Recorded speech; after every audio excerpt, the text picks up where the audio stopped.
Hey, everybody. Hope you're having a fantastic day. We're chatting with a fellow podcaster today, Roderick Martin. He was nice enough to have us on his show on the Forbidden Knowledge channel. And he's been on TV. Hell, he's done more than we have, really, in terms He's of everywhere. Yeah. big media projects and all the rest. He's a great guy. And he's sort of focusing his efforts in a different area in ufology that not a lot of people have. I guess depending on what your knowledge or what your interests are, you're either going to be a science person or sort of focus on the philosophical aspects of this or consciousness. He's looking at it as like social. What do different cultures feel about this phenomenon? Why are so many reports of typically a Caucasian denomination? Why are there very few Hispanic or African American reports? Are they actually experiencing less? Or are they less willing to talk? So interesting to go down that rabbit hole a little bit and just see, are these occurrences seen differently by different cultures, or is it just religious ingraining? Like, what is it? Why we all know Betty and Barney Hill? Okay, think of 5 more abduction cases involving African Americans. You can't. Yeah, you can't, right? And I'm sure they've happened. So let's go in there a little bit. Also, we'll talk about some of the late breaking stuff that's happened as well. And we'll have a nice free for all with our buddy Rod. I'm ready, Jay. If you're ready, I'm ready to do this. Let's get your our incense going. You always got incense burning. Do you know what? I didn't put it on this morning. I totally forgot. So we'll light some incense because that's the pattern. That's what Jason always does. I got my coffee, got the notes. We'll see you back at 26 seconds. Right? Yeah, that's right. It's good habits. It's podcast Sunday. Sit back, drink something, smoke something, do whatever you got to do. Let's have fun. We'll see you back here in 26 seconds.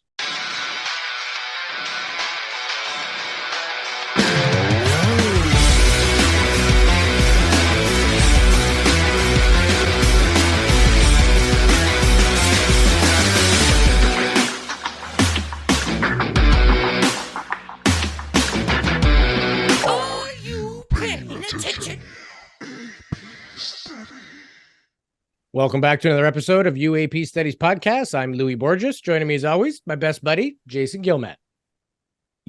I look forward to all these interviews, and I really look forward to whenever we have somebody on that's from another podcast that is doing the same work or different sort of style of work, and then we get to interview them and find out more about their process.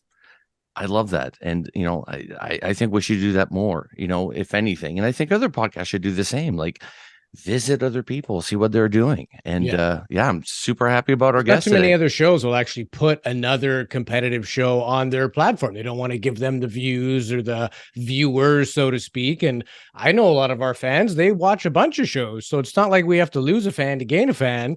Let's share the wealth. And our guest today, Roderick Martin, was actually nice enough to invite him on a program he hosts on the Forbidden Knowledge channel. Rod hosts multiple shows, and his channel, Why the Big Secret, it's a cool place to hang out and ask the big questions and get that discussion flowing.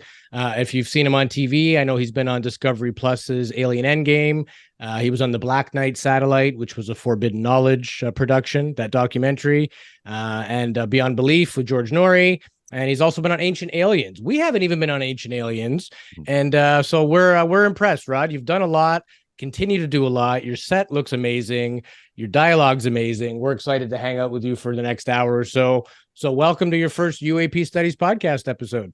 Man, I'm glad to be here, and I appreciate both of you having me here. And you're correct. It's not a competition. We all are searching for the truth, right? And we're truth seekers within nature. And I think that as a collective, as we work together as one, and then our audience cross-pollinate, and they can get a different perspective from what you all talk about or the way I may talk about something, or exactly. Either way, it is all of us working together against those big secret keepers, I call them, right? Yeah. And so we're on the same team. And yes, it was a wonderful time having you all on that particular podcast with Forbidden Knowledge. I mean, we was just amazing. And I think we work well together too. You know what I'm saying? Sure. Yeah. We might have we had a lot of fun. A 20-person podcast. All of us is there. But either way, I appreciate both of you, Jason and Louis, having me here. So.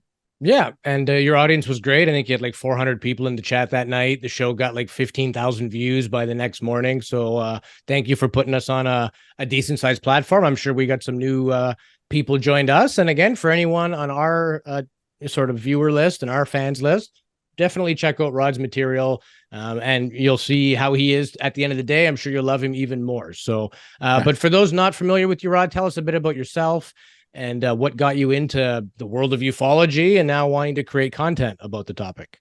Well, I mean, it all started for me back when I live in Dallas and I currently live here now. And I was 12 years old and I grew up in this neighborhood where, even a neighborhood bully wouldn't be talking about UFOs or aliens. It's just not going to happen. Street credit would be gone, right? Right. But there was also that term that you hear, it takes a village to raise a kid. And our neighborhood was like that. And so most of our mothers worked and coordinated together. When it was time for us to come in the house, you see porch lights just flickering like Christmas, but that's the indicator, come in the house. And we used to all sit there in the street light, be like, okay, who's mom going to call you in first? Who's going to whatever? I lost. My mom called me in first. So I had to walk of shame, right? So I'm walking, taking my time, and it was just getting dark because that's usually when it's time for us to come in. And right when the night skies are kind of connecting with it just so happens I got the blessing of blessings, and I was just looking up and, looking up like, man, I got to go in the house. This is wrong. I was like, sugar honey iced tea, there's some, and so it was a kind of a lidded disc light, and it was just zigzagging, and it was like, and you didn't hear anything, but then right behind it, you can see like two jets. They was like, just, following it. And while it was zigzagging, it was almost like it was clowning them, like, yeah, catch me if you can, right? And I didn't realize the significance of that moment as the years and years roll by, but yet I didn't really talk about it because, again, I grew up in that neighborhood. You're not going to talk about things like that. And I wasn't even the bully. So imagine that, right? Yeah. And then I grew up, in my neighborhood, there was a church on every corner. So if you went to hell in our neighborhood, it's your own fault, right? I mean, every corner. And so it was, so now you think about that, and you can't really talk about these things. And then there was one more huge element involved. And that was my nickname. My grandmother, and greatest grandmother of all, had this cuckoo clock. And it was an old-fashioned German cuckoo clock. And at the top of each hour, it'll just come out and go cuckoo. And then by the time it gets to the end of the day, it's going more and more. I used to stand there and just watch this thing. Cuckoo. And of course, my nickname in the neighborhood became Cuckoo or Cuckoo Bird, right? So imagine that nickname, and then you want to say you saw a UFO. Didn't stand a chance. You're not going to stand a chance. It was just out, right? And so, like I said, then, you began to understand. Then I started watching all the comic books, in the newsstand, and I still got a collection. I do it now. I buy them off eBay, the ones that I saw when I was 6 years old. And I probably got a stack of them. It's beautiful. You can go back and you can get some great, not comic books, but even UFO magazines back then, right? And so I was always intrigued. And then, of course, later on, as I became a full-grown adult and I could do what I want to do, by the time I got kicked out of the house. And so, yeah, well, the door was open. I didn't really get kicked out. But she said, you can come as much as you want, but you just can't stay here. And so I was like, okay, cool. And I started looking at shows. I started looking into the UFO phenomena, was always interested. And it wasn't until I was looking at Hangar One and I was just staring at this thing constantly. And now I know what happened today, but back then retargeting was in some years and years ago, marketing. And I got retargeted to a MUFON meeting here in Dallas. And there's a backstory to that, but I ultimately didn't go. And we can talk about that too, because it was more of a relationship thing, because my wife just didn't want me around the UFO stuff. So, but ultimately I became a UFO investigator, and it's been a rocket ride ever since. But I still tell people today there's a challenge with that within the families and everything else. So, And your experience that you had, how old were you again? And what year was it? I was approximately around 12 years old. So that was back probably the early 80s, maybe 81, 82, somewhere in there. So, okay. That's awesome. Okay. I've I was just going to say real quick, because I've heard you mention, and it's interesting perspective. We've never actually discussed this topic, but you feel that there are uncovered cultural differences in how some minority groups report, their reluctance to report, and how seriously they are taken. So I thought, let's talk about that early, because there may be many sub discussions we can have off of that. So what do you mean? Give us some specifics, and let's talk about how this phenomenon affects different cultures differently. Well, it does, and I think people need to, especially in our community, to take that in consideration, right? Because every culture. So let's just say hypothetically, and not hypothetically, but we can talk about the indigenous or the Indian population, where we already know, based on their culture, Skinwalker or whatever, they saw this phenomenon totally different, right?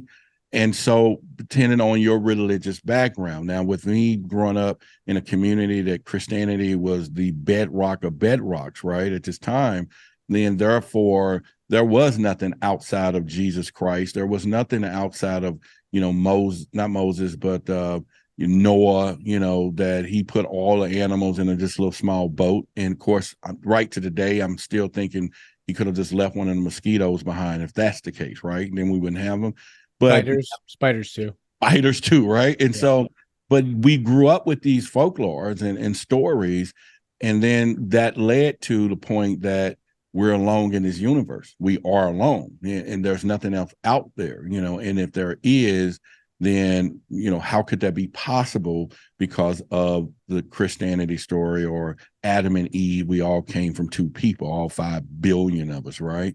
And so once you take that's a little small baseline, then you begin to understand that everybody see things totally different. Now, we can get in a little more detail of this, and I'll back up for a second. Like I was married to the she-wolf. That's what I call her. The she-wolf, and she, and it's a good thing, everyone. I mean, some days she's just the most beautiful she can be, and certain days she's the wolf. So the she-wolf, it was complete, okay? But I didn't know how deep embedded she was really into her growth of Christianity at the time. And we just wasn't having a conversation about aliens in that house. And I'm the man of the house. And you would think that, not that you would put a conversation on anyone that don't want to have it, but ultimately it's still a conversation. And it was so deep that when I would watch TV, like Ancient Aliens and all of those things, and then if you ever watch television and you went out of the other room, it'll pause, right? Or you can pause it. And don't let her walk in and see it was paused at an alien story. She just couldn't have it. So that's my personal experiences. But then if you get back deeply, and then, we got a lot of information we can cover about this. And I can take you all the way back to the 40s, the 50s, the 60s, and we'll talk about that in a minute. But when it gets down to the social and culture thing, it's going to be religion is going to be the far and foremost divider of it all, depending on the religion. And doesn't mean that there's white Christians and black Christians that don't believe in Jesus the same, but in the black churches, it's probably taught a little different, Right. And there's people in the church are still experiencing, abductions, people that go to church but own ranches or cattle, they come home to mutilated cows. So I know that, and I was part of that world for quite some time. I was, hardcore Christian at the time. I was the guy that was up there with the guitar singing the songs every Sunday. And it was the second sighting that I've had in my life with my wife. And it just, at that sighting, at that moment, my whole faith system just collapsed, because I'm like, how is this possible? Because this has happened to me twice and it doesn't fit the narrative that I'm trying to push on myself. And it killed my faith. I'm not going to say my religion or my ability to have spiritual, occurrences, but it killed my faith in that specific, in Christianity. And I think that's, again, a very big shift for a person like yourself that's seen something clearly that burned, the image in your mind, and for a fact that these things are real, but you got to grow up and you can't talk about it because just not culturally acceptable, and it doesn't fit into the God mold. So how was that? Because now you're able to talk about it in 2023, but you had to endure that since 1981 or 1982. Yeah, and I think if you go back, Jason, to 1981 and 1982, it wasn't that big. It was just a curiosity or something that happened. It's an event.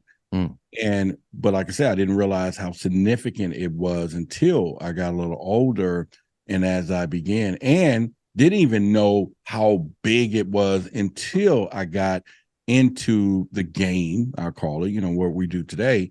But along the way, like I said, you watch Independence Day or E.T. Phone Home, or you watch Close Encounters of the Third Kind. So all of that was, although it was Hollywood, it was also validation. Okay, yeah, what I saw is possible, blah, blah, blah. And I'm still using the word possible because I didn't get in depth into really, looking into it, researching until I probably in my late 20s, when I was like, wait a minute, this is happening. Something could be going on here. Mm-hmm. And of course, right after this, when I was married, and at that time, we had a battlefront within the home of me talking about it, wanting to become, a little more involved. And I never could figure out why. I'm just like, come on, you're not supporting your husband at the time. But I look back on it now, it had nothing to do with that, right? And so when you started the path, or when I started that path, and you become bolder and bolder as you get older, because you can pave your own way, you can make your own decisions, you could look at what you want to get. Your money can buy your own video rental, and you can go rent the movies and all those things. There's no one saying don't bring this in the house, as I was as a young youth. But then when I got as an adult and married, it became the same thing, right? Don't show this to my children, which we had stepkids and boys, by the way, who, loved it. They was curious just as much as I was. But then a lot of it changed. And this is where we can get a little deeper. Once I, decided that I wanted to take the path, I discussed it with my wife at the time, and I said, look, I want to get into this game. And I didn't know of MUFON at the time. I had never heard of them. And like I said, until I got this little notice from Facebook. I saw people wearing the shirts on the Hangar One videos. And I was like, okay, I want to go to this meeting. I want to become, and I had already signed up to join their thing to get like the little monthly subscriptions. And I had a discussion with the She-Wolf, and we were sitting down, and it's like 31 days away. And so, at that time I was working almost like two jobs, but it was almost like for two people. But I had a pet store. I used to sell exotic animals, monkeys, and all these different things, import these exotic parrots and birds and stuff. And so I was like, okay, let's let me do this. And she was like, yeah, it was on a Sunday. Now, on a Sunday, she's religious, a church day.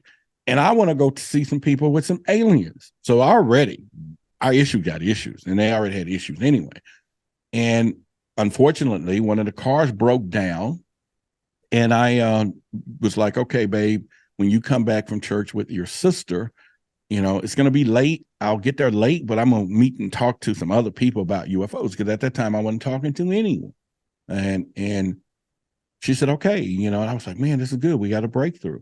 Well, that Sunday came, and, because my car broke down at like 7 days prior to that, and she didn't come home. Her and her sister went out to dinner, and she, I called her, and I'm listening to these background, like forks and knives, clink, clink, clink. I'm like, where you at? Oh, no. She was like, we went to dinner. And I was sitting there, and for a minute, I'm like, I'm getting angry. I'm like, going to turn to the Hulk. I'm turning green. She don't like me when I'm angry. I've never been this angry in my life. I mean, I felt so freaking violated, right? I'm like, what do you mean? She was like, I didn't want you to go. What do you mean you didn't want me to go? And at that point, and I tell people all the time, I realized at that point I was not the man of my house, because I had to tell her I'm the man of this house. I can do what I want. Come on, pay the bill. And anytime you have to tell that person that you're the man of the house, you have to tell them and remind them. It's no different me reminding the kids every now and then, I'm your father. You really, some things are off a little bit, right? Well, unless in a more intimate thing. But if in the house and I'm like, I'm the man of the house, then I realized it was not the man of the house. And that was a turning point that added to problems we already had in our relationship. But it was based upon she could not fathom her husband going to go study aliens and UFOs based on her religious ideology. And then at the point of where I was, and it was just one of many things, but it was so prominent. And I didn't realize today when I do this full time and how many households, how many people out there, no matter what community they're in, there is a disconnect if one has an experience and the other hasn't, or one is a believer and one is not. And they can probably discuss where the bodies are buried. They can discuss the biggest secrets. But when it gets down to that thing right there, it is a true wedge. And it was definitely one in my household. Now, help me with this, guys, because I'm a Christian guy as well. And I don't think anything that I've learned in ufology has hurt my religion. I think it's actually helped it. It's reinforced to me that creation is so great, it wouldn't be limited to potentially just one place. So what, like, I want to actually genuinely understand, what is it about people that were religious that somehow this shatters all that? Like, is it because you were told that this is the complete story? Like, I don't even see the Bible as a complete biography. I see all the sort of prophets of the world having a story that's from that same source, that same universal creator. So discovering aliens would validate God for me, not say, wow, like this changes everything. It changes everything in the sense that it's info I didn't previously know, but I just see it as complementing God. So help me understand, like, what causes that collapse when it comes to religion or faith when dealing with the UFO or alien topic? Well, first, you did you want to say something with that, Jason, first, or I'll get right on into it? Yeah, I'm curious as to what both of you guys think on that. Well, I mean, I think that what you have to, let's go back with the whole, and I got to be careful using this next word. So let me banish it out. We just got to go back to the whole teaching. I mean, use that. And even as a child, it's in the Bible. You bring up your kid up as a child. He thinks, you keep him in these ways, right? And so if you are heavily indoctrinated into a way of thoughts, even as a kid, it's no different than how they train the elephants, that they tie a rope on them when they're kids, when they can't break it. And then by the time they get a grown elephant, they tug on it. They're mentally thinking this just cannot be broken. Yeah. So you start thinking about, coming up through the church, especially in the African-American cultural church, the Bible is it. The word is the word, right? And this is how it is. And, all of these things, and you don't bow out the book. And if it ain't in the book, it's a different altered reality of life, right? And no matter how much curiosity, and so Louis, you're like me, a Christian, but I'm a curious Christian, right? And so, and I developed that over time, and I've probably already been that. So if you start thinking about how heavily this book is in some communities, in some heads of these churches, it is like a drill sergeant of the word is this, and this. And so you can't believe nothing outside of the paradox of that, right? So if the Bible didn't say it, didn't happen, essentially. If the word, and especially when it came down to the words printed in red, right? This is Jesus speaking, and so now you got, and if Jesus is not saying there's an alien, although in the scriptures there's a lot of stuff he says, my Father, I'm not from this world, but it's just so many things that you hear or you interpret, so it just don't allow your mind to expand that. And that's why I always use the statement, your eyes are useless when your mind is blind, because it don't matter what you see. You can be looking right at something, but if your mind is not, if it's blind, is not open to interpretation or curiosity or something could be, you're just going to say, I didn't, that's not happening. I mean, I've seen people walk in serious situations and they look at it and say, I must be dreaming. Because their mind can't interpret what their eyes are seeing. So Nevertheless, being trained as a child and deeply entrenched in church, and then all of a sudden, you have this experience yourself. Now your brain is explode. Everything just changes within you, and you don't even know what to believe. You don't know what to do. So it happens. What about you, Jay? What collapsed religion for you? Is it similar to what Roderick was saying, or it sounds to me like it's that this is the complete and one and only, not just one version or one portion of the grand story. I think when you accept all doctrines, you realize none of them have the full story, right? And there's only so much how do you fit the life of Jesus in a book? Something that profound. How do you explain God in a way? It has to be written in parables. It has to serve a purpose for people in a time that are illiterate. And, you liken it to farm life and, cultural things everybody would understand. I don't see how, even if you're told this is it, that's all. So you see a UFO, it's like, wow, God must have made that somehow, or who made the creature in that thing? Like when I went to Catholic school, and it was a science-based school. So we did discuss evolution. And when I came home and told my mom, she lost her mind. She's like, what do you mean? We send you to a Catholic school. They're telling you we came from the monkeys. And I said, who cares what we used to look like a million years ago? If you believe God created all life, God created the monkey or whatever creature we came from, or maybe we were created as is. But the point is, it doesn't negate creation. So for me, it just never, unless I'm unique, I don't know, but it strengthens things for me. It doesn't say that because it doesn't say it specifically in the Bible. Well, the Bible doesn't say a lot of things specifically. You're supposed to use your mind and extrapolate meaning from that. It's metaphorical. It's philosophy. So I don't really see the Bible being too specific per se, more as a way to think. And I went to Catholic schools too, and I still come up with this, unless they screwed up and I just didn't get the heavy blanket of brainwashing. But I don't know. What are your thoughts, Jay? Well, you know what? Like I was about 18 when I got involved in the church and sort of converted to Christianity, and I was 35 maybe when I got out of it. And the thing is, you got to understand that religion served a purpose for a very long time to shape society the way that it is. Religion formed laws and, basically regulated the way that we are supposed to interact with one another. It served a purpose, but it also was very malicious in the sense of, you think about how many people died in the name of any religion, Christianity being one of the far worse offenders of that. When you look at the Bible, what is limited to me was that, it was like, I'm a jealous God. There is only one God. And, basically saying there's only me. I'm jealous. I want your attention and all that. And I understand that, because if you're trying to build a religion, you need to get to people very fast saying, hey, don't mess around. This guy means business. God is vengeful. He's a punishment. Yeah, exactly. Like the Old Testament, God is an a-hole. For like sure. He's not fun.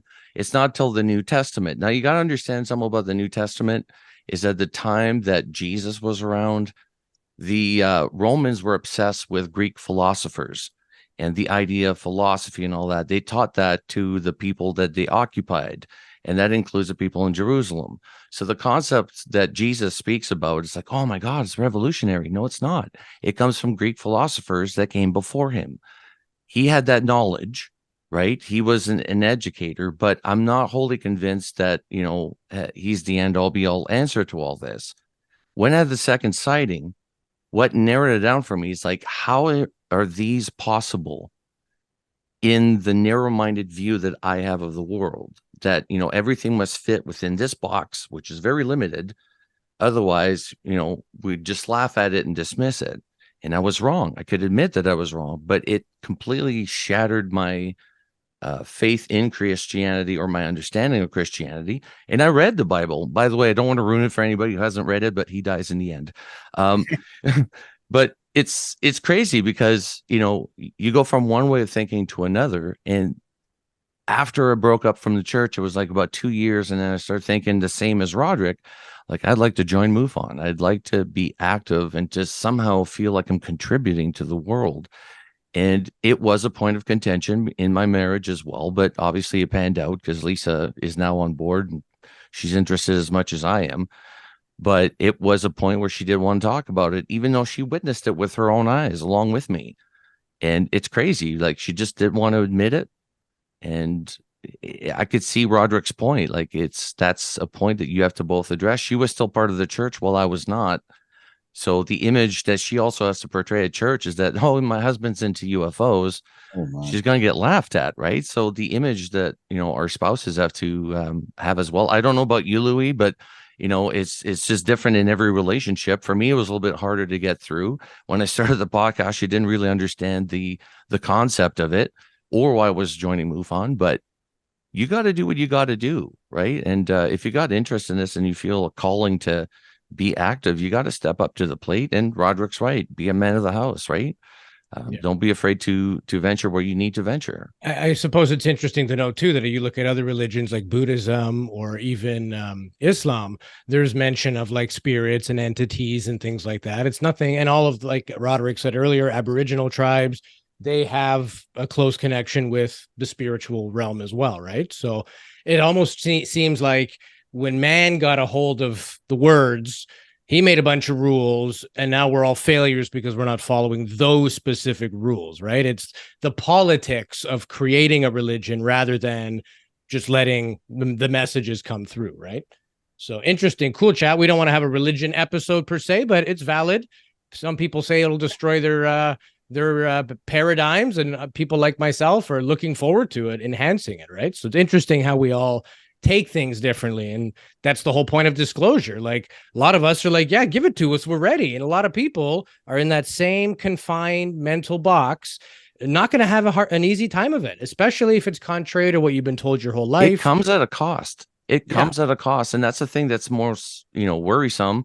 And Rod, you've interviewed a bunch of people, but when you think about the general population, most of the people that we talk to, even though we talk to people all the time that don't believe in this, and we have to stop saying don't believe, they're just ignorant to the occurrence.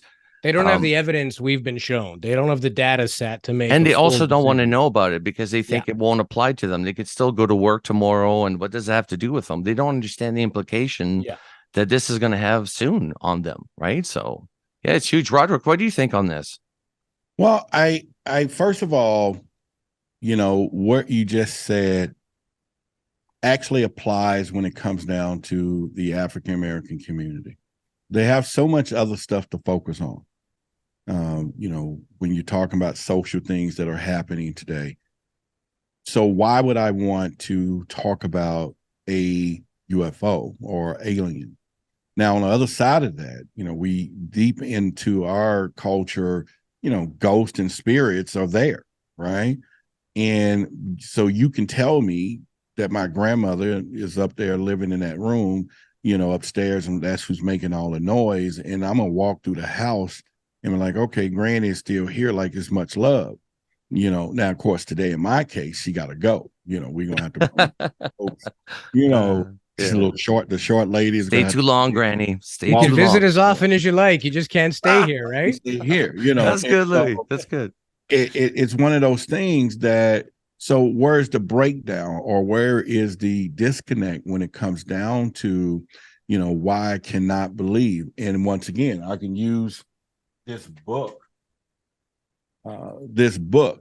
and have this as a representation of the Bible. In our community, the religion is like this to us. You got it's beaten into you. You get what I'm saying? Right. This is it. And so when you got your parents beating this in, and then you want to account for how lifestyle was, now all of a sudden you got to disconnect with religion. So let me move up a little bit here. So when I did finally, take the realms and said, okay, I'm going to get into this UFO thing. That's what I called it. And I'm going to, get my certification. Well, at the time, there was an app called Clubhouse. I don't know if you all remember that. Yeah, I think so. And Clubhouse, during the time that, when we had that virus walking around, became a sensation. Everybody was on it. Millions of people joining. People was off work. You can sit there and start a club and you can talk and all of that. And so I, at the time, was like, okay, the she-wolf and I still was kind of had a little small entanglement. It was just over yet, but yet we was heading for a divorce court. And so she was like, there's this place called Clubhouse. And I thank her for this today, though. And she says, you can go there and you can find somebody to talk to. I was like, okay, cool. Maybe that can keep our marriage together. If I get Clubhouse, can we stay married? And, and that's the naivety of that. But, you were trying to make the relationship work. So I signed up for Clubhouse and I had two choices. I'll never forget. And both of them was based on, one was my experience and the other one was going to be what I wanted to talk about. And my experience at the time, I served as a master distributor in some MLM companies, network marketing, and I've wrote several training guides. And so I was really familiar with the industry. And I was like, Clubhouse would be a perfect place to recruit people or whatever. But I also had a sour side of it that I knew from being on the top of some of these companies. And so I was going to start a group called MLM. And it stood for money, lies, and manipulation. And I was going to just give out all the dirty secrets. But I was still drawn that I wanted to talk to somebody about a UFO. And so ultimately, I made the decision to start a club called Extraterrestrial Evidence. And the She-Wolf started her club at the same time. And I was like, okay, so maybe I'll get somebody. And then within a week, I had about 6 people. And I was like, yeah, I got 6 people I think I could talk to all over the world. And then it was like another 20 joined. I was like, my Scooby-Doo, like, and then all of a sudden about 100. And then I started opening my rooms and talking. And today that club is like 30-some thousand people. Wow. And I ended up being part of Clubhouse Creative First program. And where they had 5,000 people submit what they wanted to do, audio shows, and they was trying to create their own influencers. So I was the one I submitted, hey, let's do a UFO show. And fortunately, I became one of their finalists. They gave me $1,000 budget and said, put on a 2-hour show. And then out of that, there was 60 of us, and we'll choose 20 that we will sponsor for the first season. And I'll never forget, I'm calling around, and by this time I'm in the clubs. And there was a lot of other clubs. Christie, the Debrief was there, Nate Nights. There was, there was so many of the influencers today would get on there. Stephen Greer, a lot of them will be on Clubhouse talking in these rooms. And I didn't have any connections or nothing. So I was trying to put this thing together. And I'll never forget, I met a guy named Alan Steinfeld. And then this is how I got connected with Billy Carson. Got his number through Alan, and I called him and I said, hey, listen, I got this show. And I couldn't get any guests really at that time for some reason. I didn't know. I was trying to get Lou Elizondo. I was, by that time he was hot, right? He was like the fire. And then Stephen Greer, he had his camp, and there was a lot of things you had to do to get him. And so I was like, okay, who am I going to talk to? And so I ended up, fortunately, when this thing came, when I did my pilot show, I had Whitley Strieber as a guest, all of them at the same time. Whitley Strieber, I had Kathleen Martin, I had Alan Stanfield, Barbara Lamb, let's see, Billy Carson, Linda Moulton Howe, and was one other. That's your first episode? My first episode. Everybody was there in the panel. Yes. And it was supposed to go 2 hours. That's the limit. It went 6 hours. I'll never forget. I threw in the towel. I said, man, I ain't going. And then I was like, forget this. This is the best day of my life. Let's just roll. And they all was talking, and they didn't even want to go. And I ended up winning. And that started my journey, through Clubhouse. And that's when I noticed what I talk about today is Project Black. There are some issues there, and we can get into that if you want. But yeah, tell us, what is Project Black for those of our audience that aren't familiar? Project Black is an answer to what I found as I became not only a UFO investigator with MUFON, and then also I've been on 9 different TV shows now, and I started noticing, especially through Clubhouse, where there were so many stories being told. And then, my audience was predominantly, mixed race, but not heavily African-American. And I kept wondering, why can I get some of these stories, or why nobody's coming forward? And then I started realizing I had to change my messaging. So I started changing my messaging right there on air. Hey, this is a safe place. And with Clubhouse, you had people that will come up and they will voice what they want. And I think it was the first time that people actually, some people you can tell they never been in an environment where they was allowed to say what they feel. And when they get in there, it's like years. And so imagine the ridicule that could happen when somebody's telling a UFO story. And then you take that to the next level in some of the cultures. So I started messaging to people out through my voice, through everything. Hey, this is a safe place. I will not allow anybody to be attacked here. And sure enough, it just grew to where people start coming, telling their stories. And then I started listening to everybody's story. And I had got so great with it that it didn't matter who it was, Louis or Jason, that if they start talking about the phenomena, I can almost pinpoint what their religion was, because I've like 400 people, because some people saw it as demons and angels. The way they talk, I knew where they was coming from. That's when I knew we had a religious cultural differences here first. Now, I already suspected it because I grew up in the community. But then when I started seeing it firsthand or hearing it firsthand through Clubhouse, it became very evident. And then when I started going, wait a minute, there's not too many African-American stories. There's not. And, they're being disproportionately represented, number one, but then number two, why is these stories not coming about? So I started looking through documentaries. All right, everybody say Betty and Barney Hill. That's one. And that's 50-50. That's what I call it. That's true. Yeah. And that's one. Give me some more. I'm not saying that nobody's had encounters. I'm saying where we have done stories, or we looked into it, or it's in the mainstream where other people are watching, so other people feel comfortable that somebody else is talking about it. Right. Maybe I will come forward. That's when it hit me months and back. Like, you got to do something, Roderick. You got to create a safe place for the community of Indigenous and African-American people. So I started trying to come up with acronyms, something that can be simple, something that we can talk about, something that could be government related, since they had Project Blue Book or they had Project Blue Beam. They got Project, okay, we're going to do something. So I was like, Project Black. And then that's when I came up with the acronym Black League of Alien Contact Knowledge.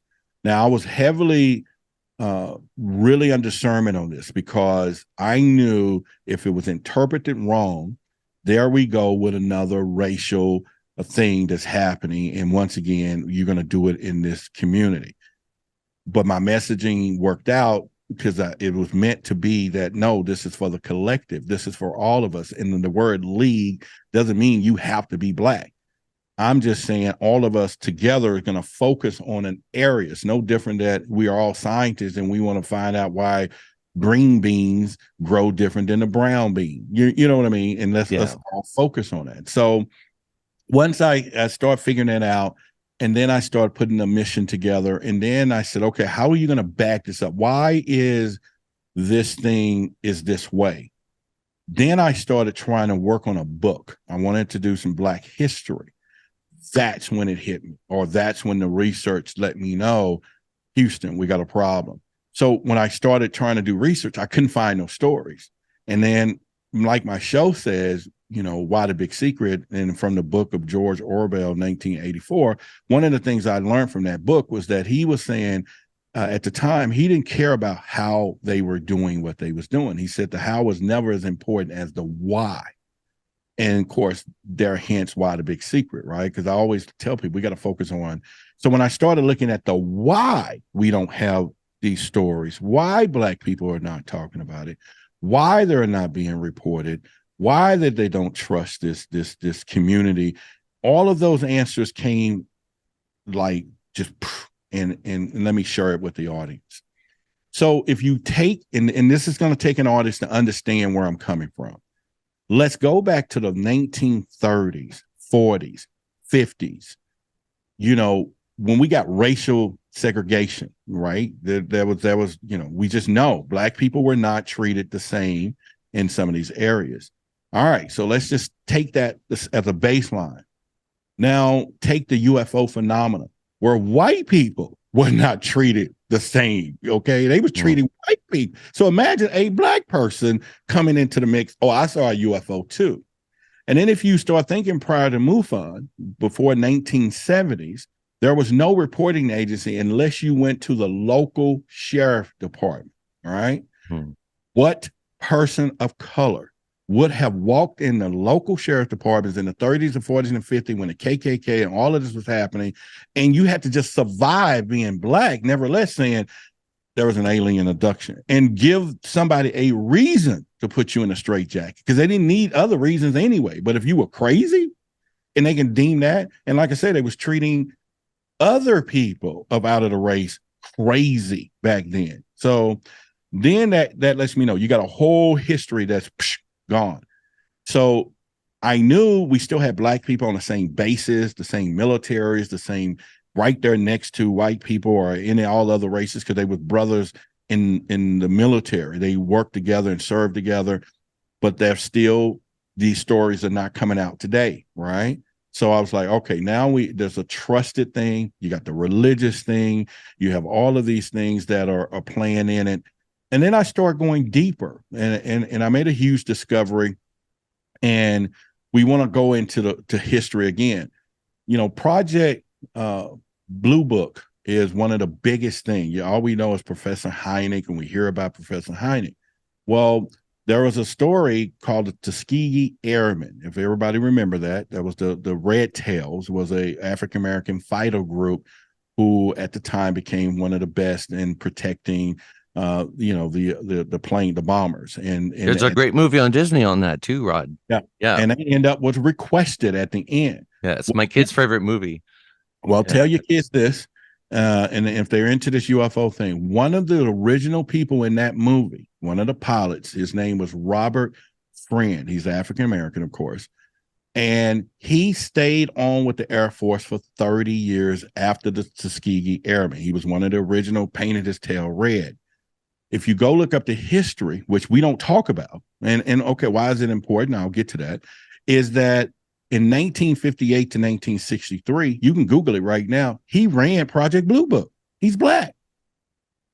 And I'm like, okay. And right after him was a Hispanic guy named Quintanilla. So you're like, okay, but you don't hear that in none of the stories. And you might say, well, why does that make a difference? Well, think about at that time, they weren't going to ruin somebody else's career. If they wanted somebody to get with that UFO thing, let's give it to the minorities. Because at that time, it was one of those things you don't talk about, right? So now that it becomes so significant in history today, the Quintanilla is out of the picture, Robert Friend is out of the picture, and they're Black, and they probably told their families, and we still got stories out there. In fact, I had a lady that her mother was African-American that worked with Friend, and she's sending me some photos back in the day on Project Blue Book.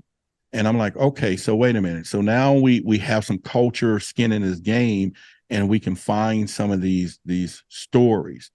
Then what I started realizing is that, once again, today, you have a disconnect in the reporting agency. I'm with MUFON. They don't get a lot of African Americans calling in talking about, okay, and we don't really have a system that could identify that, but at the same time, you don't get a lot of them doing that in pretty much. And so you take it moving today, so the history is out, and then you don't get these stories.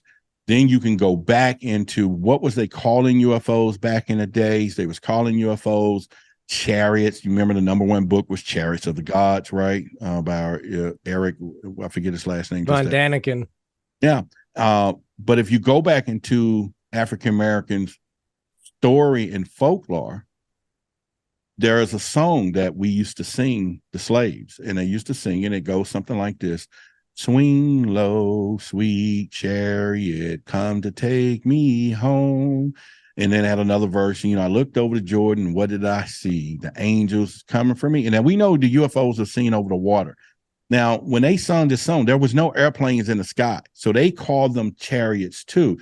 So to slaves to be singing out in the field, swing low, sweet chariot, take me home, meaning whatever you is, come down here and get us out of here. Right. And so they were singing about this, and then we can go back to the Dogon tribes where Sirius B, we can go back to all of these cultural stories, and significantly go into Black aliens. You can go all the way back. But so my thing was, even with this logo with Project Black, it's not a gray alien. He's brown. He's got a third eye. He's wearing Egyptian wear, meaning you want to date back some of these stories all the way back into Egyptian cultures. And so my goal is to, as the tagline is, to start the conversation. That's all I want to do. And that is to get us, whether it's comedians, whether it's athletes, to just, they may not even seen a UFO. Let's just talk about it so that it becomes a conversation within our communities. And what I'm finding now is that people are crying. I'm getting emails from I wish my grandmother was alive to see this day that you're talking about this, blah, blah, blah. And it's just growing. And then you probably have people that have people of color as friends. They know you ain't going to talk to your Black friend about UFOs, and it's a taboo subject. And so I feel, and then I really believe at the same time, both together, that if we can start focusing in those areas, we're going to get some scientific information.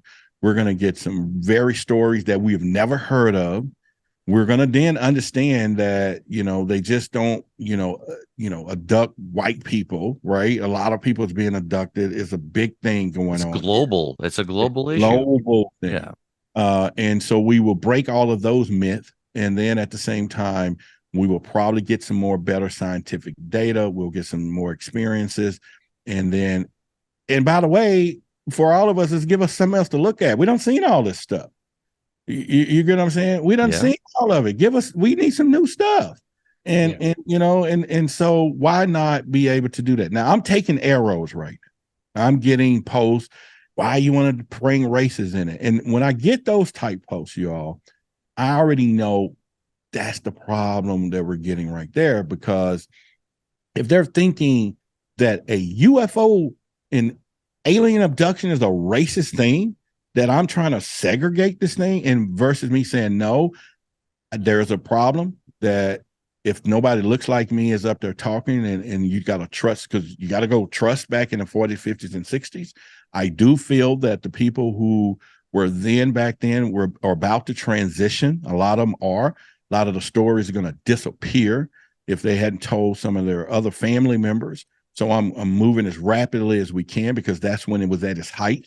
And we got this little window, and I want people to feel comfortable, whether they're veterans, whether they're whatever, to bring these stories up. And then all of a sudden, I think we can do some great things. So I got people, Paul Wallace, a lot of different people. Hey, I'm with you. I'm behind you on a lot of this stuff. And surprisingly, they're not Black, right? A lot of these people, but they understand the bigger picture. And even for you all allow me to talk about it on your podcast, right? And as a topic of interest, right? Because, hey, man, let's talk about this thing. It's one of those things. And I can challenge your audience right now, and they can post in the comments after this video, I'm talking more, I ain't saying some encounters that you saw on TikTok, or, somebody posted something a little bit here, because, but give me some bona fide documentation of a documentary that's been done besides Betty and Barney Hill.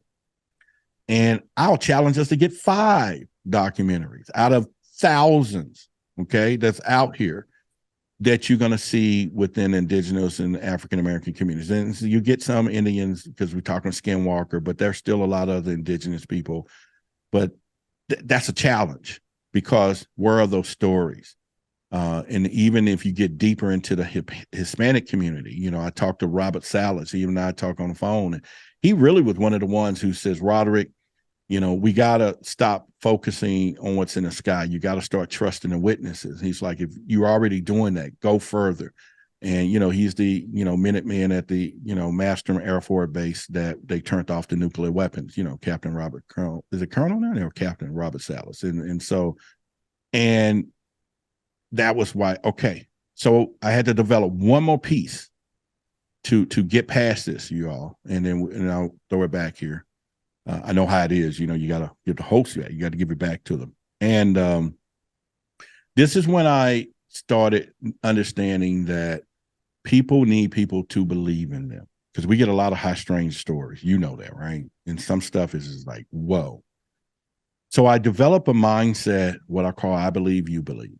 And that's been the most, and I say this to the audience, if you can take what I'm about to share with you, and whether it's in your relationship, whether it's speaking with someone about this phenomenon, whatever it is, just take what I'm about to say, I believe, you believe. Because most people want somebody to, and it doesn't matter how incredible the strangeness is, but they need someone to believe in them first. And you may not comprehend the experience. You may not understand what they're saying. You may not even religiously want to be connected to it. It doesn't matter. But look that person in the eye and say, Jason, Louis, I believe you believe that there's a freaking leprechaun behind that dumpster. And for that reason, I'm going to go with you. I don't see it. I don't see the rainbow. I don't think it's no gold. But because I believe you believe, then let's go.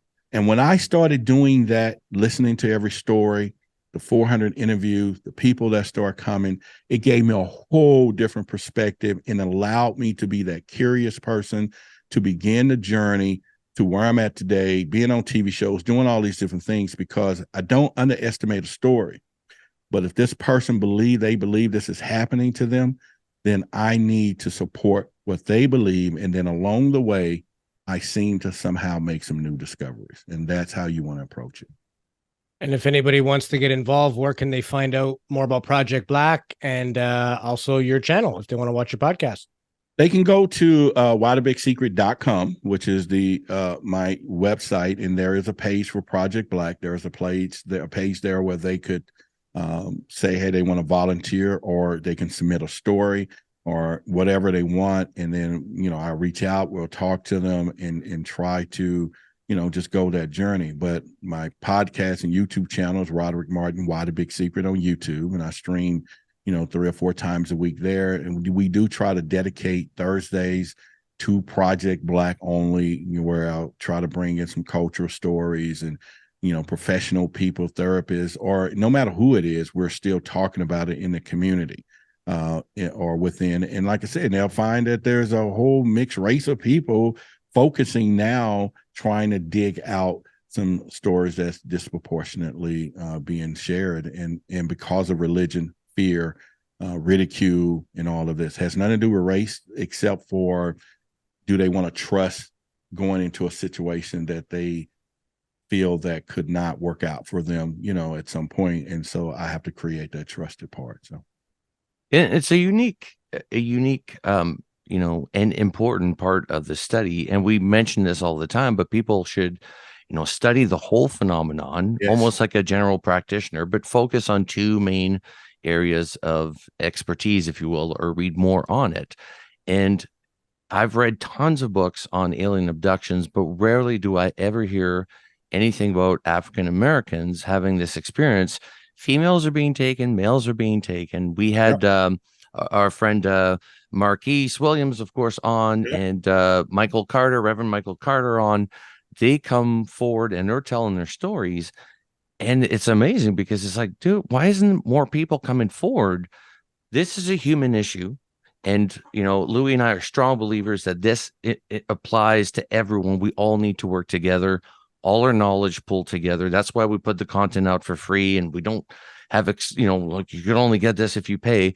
We want it out there. We want people to educate themselves, but also follow people like you and see your research, your work, the interviews that you're doing, and educate themselves on the subject. There is no end-all be-all podcast, or at this point, messiahs of disclosure, which there seems to be many right now.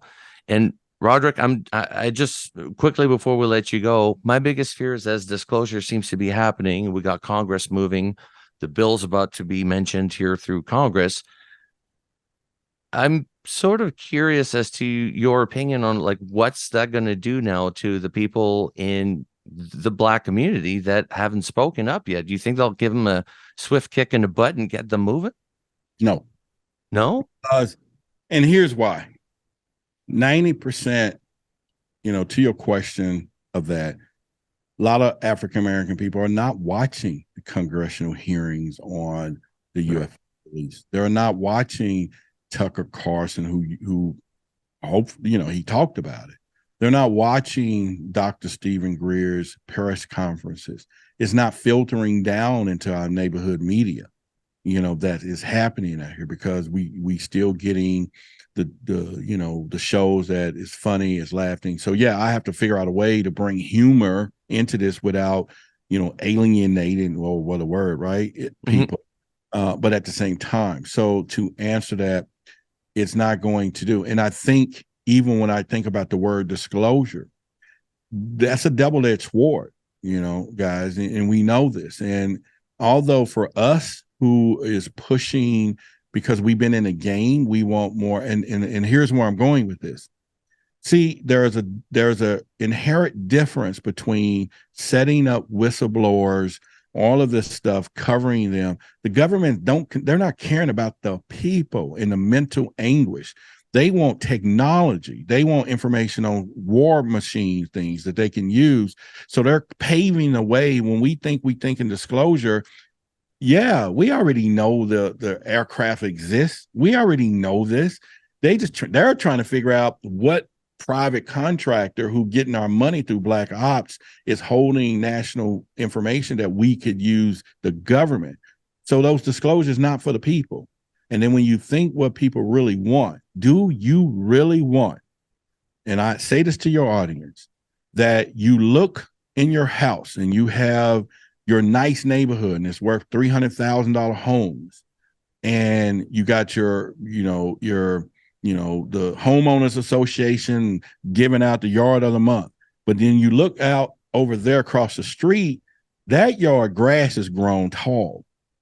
And you're saying the Johnsons over here is tripping. They ain't cutting their yard.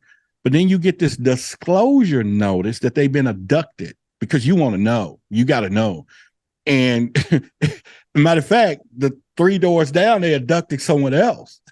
We want disclosure. We want to know all of that stuff. Who's moving into your neighborhood when you're trying to sell to get out of there? House is going to plummet. I'm just my humor. But the whole point is, do I want to know before I got on the next airplane that they hand me a brochure and said, hey, flight 2222 had some issues a while ago. A UAP just flew on this. Turn off our instrument panel. But because of the ninja skills of our pilot, we didn't crash. But you want disclosure. You want to know all of this. But it's happening every day, right? It's been happening. But you want disclosure. And I'm saying that's a difference between us hearing about a Navy got a new rail gun versus aliens are taking people. They took your neighbors. They're, violating things. And then there's some good stuff too. But what I'm saying is, we already know. And then the question is, that alien said that God wasn't real, or Jesus' story is not real. Now we got an alien mutiny. So it's so much stuff, and I'm using it in a more humanic form, being humorous, but it's real. You get what I'm saying? Are we ready for disclosure, right? Or do we just want to know what's behind door number 1, door number 2, but not the other 4? So as I come to a close there is a big difference between what we see on TV, the David Grush and all of these people talking about there's down aircraft, and then one part of that story when he said abandoned aircraft. Do you want disclosure? He said abandoned, meaning somebody got out. They're walking among us. They left the aircraft. They're here. That's so cool. That is so cool. I want that. You're saying, do you want disclosure? Yes. The good, bad, and the ugly. I want it all. Yes. Yeah. Bring it on. I know it's an interesting subject and it's complex. Let's have you back on to have another session. Maybe we'll do a live show and have you on. We don't do many lives. I think we've done 2 now. Everybody seems to love it. We should do more. 2 more lives. Yeah, we should do more. Good. Yeah. Crack a beer and have some evening chat, right? We'll I appreciate it. Okay, we'll make a plan. The next live we do, we'll have Rod Martin on. You heard it here first. And then I'll have them on Why the Big Secret, and then we'll have some and we can do some co-live. With StreamYard, we can do a live on both at the same time. So yeah. All right. That sounds good. Interesting. Yeah. All right. Appreciate it, Rod. We loved being on your show, loved making friends with you, and obviously discussing our favorite topic. You're doing good things. We wish you all the best. And if anyone in our audience wants to send material Rod's way, if they just can't seem to figure out how to get a hold of him, send it to us. We will make sure anything you want to go to Roderick will go to him. So, and again, open the dialogue, have the conversations. If you represent one of the groups discussed here today, you have the power to do something about it. It doesn't have to be like it was in the 30s and 40s. And in fact, the only way it won't is if something different happens. So good on you for starting the dialogue. And we're proud to support it as well. And with that, we'll leave everyone in the audience. Send us a comment. Let us know what you thought of today's show. Give us a thumbs up if this is your cup of tea. If not, tell us why it's not your cup of tea. Maybe we can clarify. And everybody has an opinion. Let's keep our eyes to the sky, and we'll see you back again next time.